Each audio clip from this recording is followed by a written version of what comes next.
Thank you, Alison, for your nice introduction. So I'm Kanako Harada, Associate Professor of the University of Tokyo, and today I'm talking about AI robotic systems for scientific discovery. First of all, I would like to explain our background. So Japanese Cabinet Office recently started a program called Moonshot, and the Japanese government want to promote backcasting research and development. So conventional research and developments are repeating improvements. And in the backcasting approach, the government first proposed a future vision in 2050 and specified 9 goals to be achieved to realize the future vision. Then specified the technical challenges that need to be solved from now. And I'm happy to say that the 2 of the 9 goals specified by the government are led by the robotic researchers. Moonshot Goal 1 is led by Professor Hagita, and Moonshot Goal 3, where I'm involved into, is led by Professor Toshio Fukuda. And Moonshot Goal 3 is about the realization of the AI robots that autonomously learn, adapt to their environment, evolve in intelligence, and act alongside human beings by 2050. This illustration shows the vision of Professor Fukuda about the robotic system with human beings by 2050. And 4 project managers have been selected in 2020, and now 7 more project managers are joining this project. Each Moonshot goal has specific targets, and one of the targets I'm working on is this one, also specified by the Japanese government.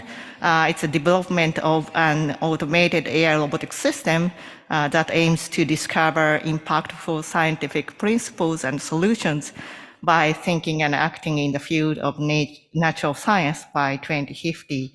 So to achieve this target, we have been proposing AI robot scientists that are autonomous AI robots for scientific discovery. So this illustration was created by us. So in our vision, the robot can assist scientists to do tasks in a biohazardous environment, for example, or AI robots can handle toxic materials, or AI robots can help to do experiments that require dexterity, accuracy, or precision to discover new scientific principles and solutions with human scientists.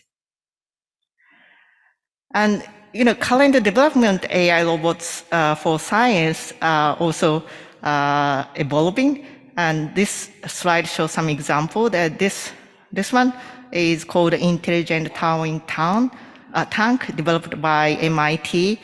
This is to automate experiments related to fluid dynamics. This one is called Mobile Robotic Chemist, developed by University of Liverpool. This robot bring the samples from one equipment to another to conduct experiments automatically. And we are sure that these robots can contribute to our society in the next some years. But now, the robot automatically conduct experiments that human scientists programmed in advance.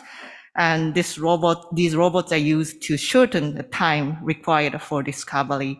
So the quality of discovery itself won't be different so much. Considering our vision in 2050, we want AI robots to conduct experiments automatically that human scientists cannot program in advance, and to alter the quality of discovery, because there should be some scientific discovery that can be feasible only with the assistance of AI and robots. Now I want to share our vision of the project.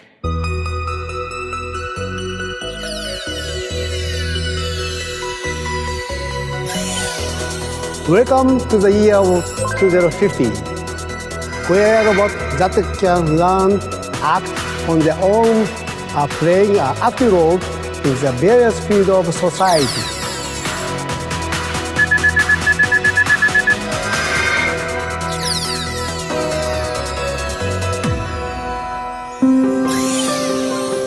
Hello, here at the AI Robot Scientist Lab, AI Robot Scientists and human scientists are exploring science together. Welcome everyone to the AI Robot Scientists Lab. Would you like to have a quick look at our research? Yes, let's go. In this lab, AI robot scientists with various functions collaborate with human scientists, each making use of their best attributes to advance their research together. Hey, Dr. Data, what kind of research are you working on now? I am currently conducting an experiment to validate the hypothesis I discussed with you the other day. See how this cell reacts when I inject the reagent here.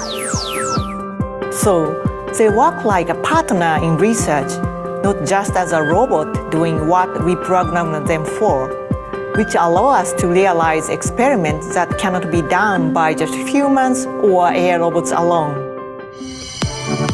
Welcome! This is a communication hall for human scientists and AI robot scientists. In the past, many scientific research fields could not benefit from AI or robots because there was a limit to what human scientists could do alone. AI robot scientists have solved this problem. Let's visit the era when the development of the AI Robot Scientist Lab began. Facing various limitations, human scientists were finding it difficult to do what was required to validate their hypotheses.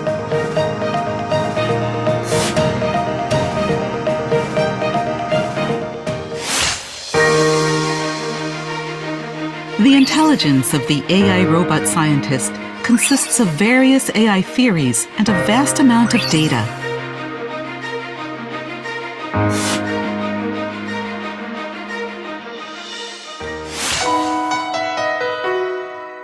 AI robot scientists need to be able to validate their hypotheses in the real world, and for this, their intelligence needs to be embodied.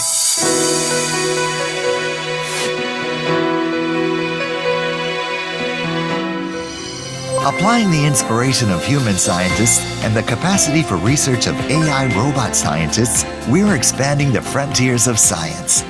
Aren't you looking forward to a future with AI robot scientists? So, thank you for watching.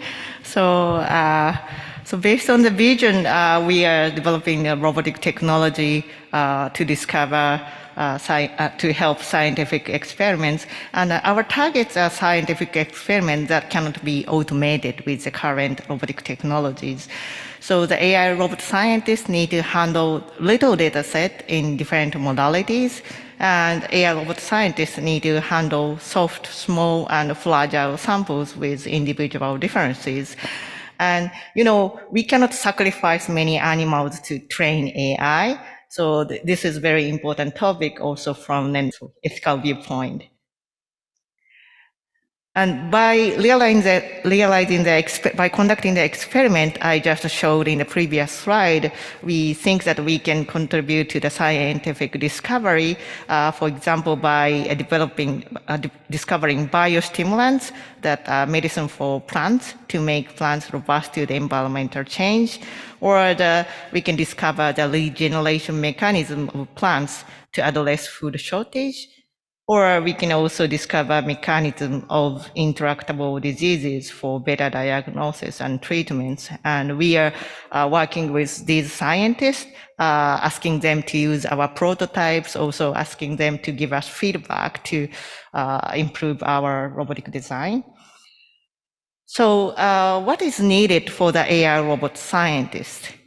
And we all know that the intelligence interacts with the real world using the body. And in our brain, first we decide what to do based on our knowledge. Then we decide how to do based on the skills we have. Then in the real world, we use body to do what the brain came up with and observe the reaction to update what to do and how to do. And in our brain, we also do the abstraction of knowledge and skills to structure them as an intelligence. And we think that this iteration need to be developed for AI robotic scientists. So that's why currently we are developing a robotic body that can conduct experiment by going beyond the human physical capability. And we are also developing AI that can handle the explicit data related to knowledge to interpret experimental data to get new knowledge and to propose hypotheses. We also need to develop another AI to handle implicit data related to skills. So the robotic data need to be interpreted to get new skills and to obtain manipulation strategy.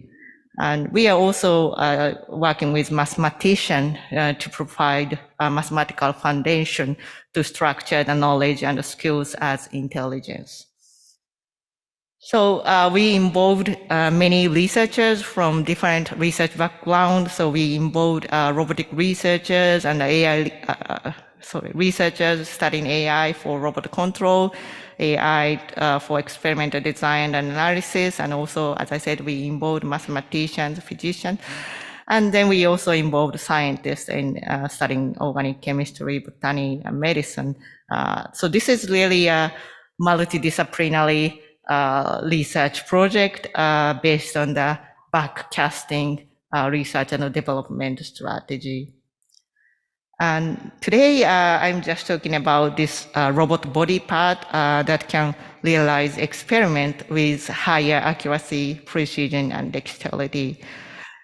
So this slide shows the first prototype of the AI robot platform we developed in our laboratory, and this system integration was done by Dr. Murilo Marinho.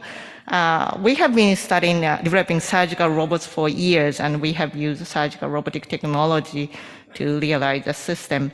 And we designed this robotic system to demonstrate the self-organization after implementing automation technology, AI. And this slide shows that how my daughter learns skills by discovering the system of the world. And you know what I was surprised is that my daughter, when she cannot reach on the top to place a block on it, she doesn't stop. I mean, she doesn't give up. She doesn't stop saying pee, pee, pee, pee. She bring a chair to extend her physical capability. And she calls me to do a team formation and do a task assignment. I think that the robot, if the robot can have these features, I think that the robot can be can be used for autonomous exploration of science. And then next slide showed a task performed on the mouse. So if you don't want to watch it, please just don't watch it. This video shows the removal of bone for implantation of an organoid. Well, organoid is a human mini organ, and scientists want to implant it on the brain to observe its change by having the blood of the mouse integrated in the mini organ. But this task is extremely difficult even for skilled scientists, and we have just demonstrated the removal of the bone, cranial bone, by this is a teleoperation, but using a robotic technology. And we also brought our part of our system here at the IROS venue. So you are kindly invited to visit our booth at the event hall, where we brought the user interface, and the robot is in Tokyo, and we are demonstrating the telemanipulation. And you know, we cannot do a demo using a mouse, so instead we use egg, because the removal of the egg shell without damaging the membrane beneath is quite similar to the removal of cranial bone of the mouse. And in fact, they are using the egg, the scientists are using the egg to do the training for these tasks. So now you just saw that one student came to remove the shell, but we can also use the tweezers mounted on another robotic arm. And as I said, that to develop that system, we have applied our surgical robotic technology. So, for example, we implemented automation of collision avoidance because the field of view is quite small. So the robot need to avoid collision between each other. And also robots need to avoid collision between the robotic arm and its environment. And currently we are doing the tele-manipulation, but as I said, we are collaborating with AI researchers, and we have also developed simulators so that the AI researchers can develop autonomous controls and to implement their algorithm on our robots. For example, this is an autonomous control of the camera. And I don't know if, yeah. And also to show the dexterity of our systems. Okay. We are also demonstrating a peg transfer task. This task is often used to show the dexterity of the surgical robots, and we are showing this task. We are demonstrating this task to show the dexterity and precision of our systems. And we have just a few days ago, we have published this GitHub site where you can find the details about the simulation and the robotic system itself. So if you are interested in, you are invited to see this website. And you can also visit our booth. And lastly, I would like to invite you to the moonshot-related event. And from 2:30 in this main hall, we will have a big challenge forum where several researchers involved in the Moonshot Goal 3 will give talks. And also, as I said, we have an exhibition booth at the event hall. So you are kindly invited to come to visit us. And also you can try to use our robotic system. So as a summary, we are developing autonomous AI robots for scientific discovery, and we believe that they can make impactful contributions to society. And multidisciplinary research is key to the future. Thank you very much for your attention.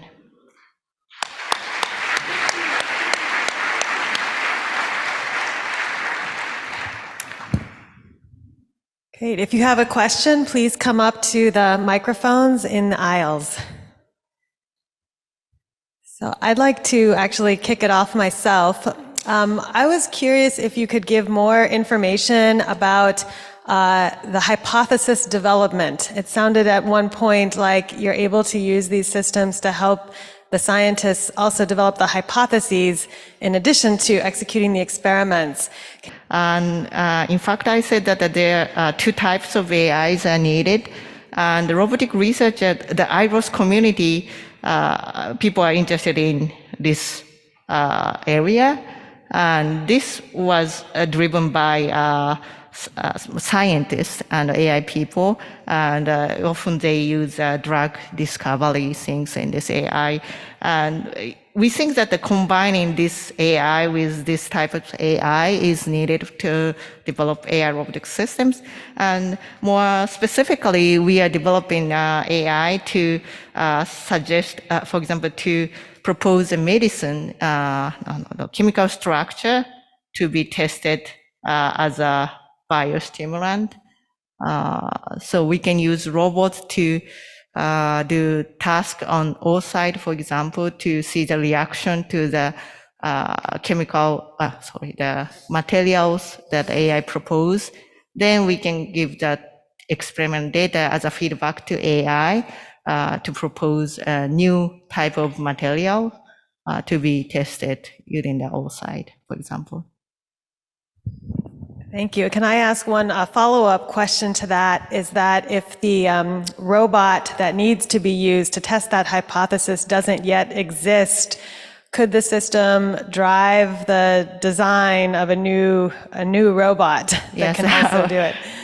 That's our assumption. So, for example, that if the surgeon only scientist has only two hands, so the task that the scientist can come up with based on their idea of using the two hands. But for example, if we use a robot, we can add stimulus on, for example, the cell by vibrating the tools or by coordinating 3 or 4 tools simultaneously. That can lead to the discovery of the new reaction of the cell to a new type of stimulus. So I think that this kind of try and errors by the autonomous AI robots can lead to new type of discovery instead of shortening the time to discovery. Okay, thank you. And there's a question in the audience, please. Hi, thank you for the talk. I was wondering, is there any limitations you would want to put on what the robot can do in terms of making decisions about what experiment to do? At what point you would want to have it ask the human to intervene? Or would you be happy to allow it to proceed alone entirely? I'm sorry, but probably could you? Is there a point while the robot is working on the experiment that it's doing? Would you want at some point for it to ask a human for assistance, or would you be envisioning that the robot can proceed all the way through alone without asking anything, without asking for help? Thank you very much. I think that the discovery should be the result of the collaboration of human scientists and AI robot scientists. And human scientists can be also inspired by seeing that how robots can elaborate, how robots can work on the samples, or what kind of idea that AI robot come up with. And also we can give the feedback to the AI robot scientist so that, for example, asking what the human scientists got interested in. So I think that the relationship between the human scientist and the AI robot scientist should be complementary to each other. Yeah, great. Thank you very much. Thank you. Thank you. Are there more questions from the audience? Oh, yes, please go ahead. Thank you for the presentation. I was wondering with this discussion around the AI bias, whether this could be a problem here and what can be done to be avoided, especially when there is this vision of getting AI to formulate new hypotheses and stuff. Could AI bias be a problem here? And what do you think should be done to be avoided? Yes, thank you very much. That's also why that we also involved mathematicians, because if the AI is all based on the deep learning, we learn many things from the also bad experiments or unethical performance.